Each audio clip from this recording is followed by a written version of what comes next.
एक गांव में 3 लड़के रहते थे। राम, श्याम और राजू। तीनों के पिता काफी अमीर थे। तीनों का बचपन बहुत अच्छे तरह से गुजरा था। उनके माता पिता कभी भी उनकी कोई भी मांग को अनदेखा नहीं करते थे। राम के पिता सरपंच थे, श्याम के पिता एक कारोबारी थे और राजू के पिता एक किसान जमींदार थे।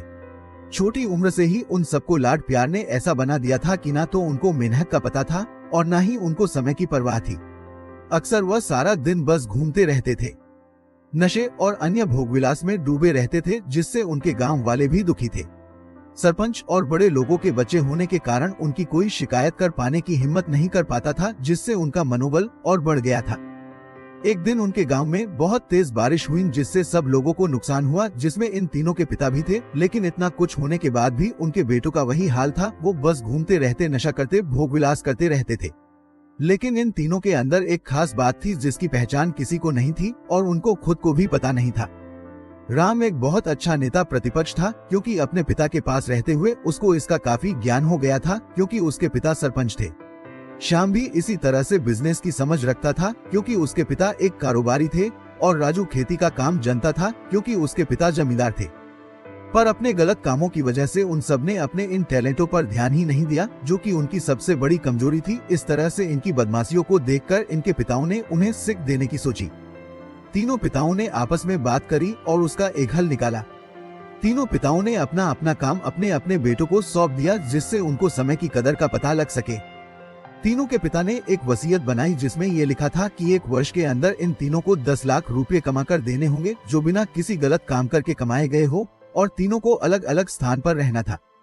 इन तीनों को 5-5 लाख रुपए भी दिए गए, ताकि उनको अपना काम स्टार्ट करने में दिक्कत न हो। पहले तो सब खुश हो गए कि हम आजाद हो गए, हमको पैसे मिल गए, और ऐसा सोच करके इन्होंने फिर से काफी समय मौज मस्ती करने में लगा दिया। इस तरह से 6 महीने बीत गए और इनका काफी सारा नुकसान भी हुआ। फिर एक दिन अचानक उनको एहसास हुआ कि अगर हम शर्त हार गए तो हम अपनी अपनी जायदाद खो बैठेंगे। धीरे धीरे उनकी चिंता बढ़ने लगी। एक दिन वो इसी उधेड़ धुन में एक पार्क में बैठे थे और कुछ बातचीत कर रहे थे कि तभी उनको एक छोटी सी लड़की मिली। वो फूल बेच रही थी और साथ में पढ़ भी रही थी। तीनों लोग उस लड़की के पास में गए। तभी राम ने लड़की से पूछा, बेटी आपकी उम्र क्या है? तो लड़की ने जवाब दिया कि मैं 12 साल की हूँ। इतना सुनते ही राम ने आश्चर्य से पूछा कि आप इतने छोटे होकर के खेल नहीं रहे हो? इस पर लड़की ने जवाब दिया कि मेरे पापा अब इस दुनिया में नहीं है और माता बीमार रहती है, इसीलिए मैं ये काम करती हूँ।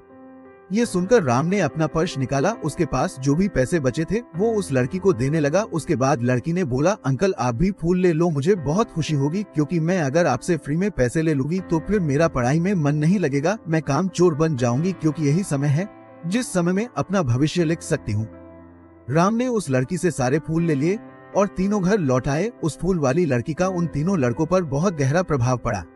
रात भर उन तीनों ने उस बच्ची के बारे में सोचते रहे और उन्हें एहसास हुआ कि वो तीनों कितने गलत थे। तीनों ही दोस्तों को एहसास हुआ कि अभी भी उनके पास 6 महीने का समय है अपने पिता के दिए गए काम को पूरा करने का और भविष्य बनाने का।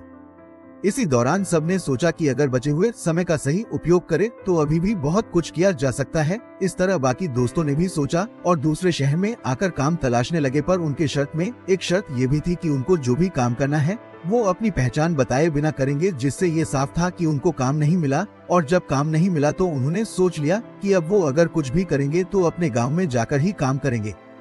भले ही उनके पिता कुछ भी सोचे, लेकिन फिर भी अपने गांव में जाएंगे और अपने गांव में कुछ नए काम करेंगे, भले ही उनको अपने पिता की वसीयत न मिले। तीनों लड़के अपने गांव में फिर से आए और अपने अपने पिताओं से जाकर के मिले और उन्होंने अपने अनुभव के बारे में बताया और बोला कि वो आगे से ऐसी गलती नहीं करेंगे और वो उन्हें माफ कर दे। लेकिन पिता तो शर्त पे ही अड़े थे। लड़कों को कोई दया नहीं मिली। तीनों को फिर से दुख हुआ कि तीनों को अपनी गलती का एहसास होने के बाद भी उनके पिता उनका सपोर्ट नहीं कर रहे हैं, और फिर से वो रात भर सोचते रहे कि अब क्या किया जाए। तीनों ने मिलकर एक स्कीम निकाली। राम अपने मित्रों के साथ में मिलकर लोगों की प्रॉब्लम को सुलझाने लगा, जिससे उसको गांव की समस्याओं का ज्ञान हुआ। इसी तरह श्याम भी गांव के विकास के लिए नए नए तरीके सीख गया और राजू को किसानों और बीजों का ज्ञान हो जाने से उसको काफी फायदा हुआ। तीनों ने मिलकर अपने बाकी पैसों को सही ढंग से सही जगह लगाकर गांव को एक नया रूप दे दिया। उनकी कड़ी मेहनत से गांव के लोग क्या दूसरे शहरों के लोग भी उनकी तारीफ करने लगे। उनका गांव तरक्की करने लगा।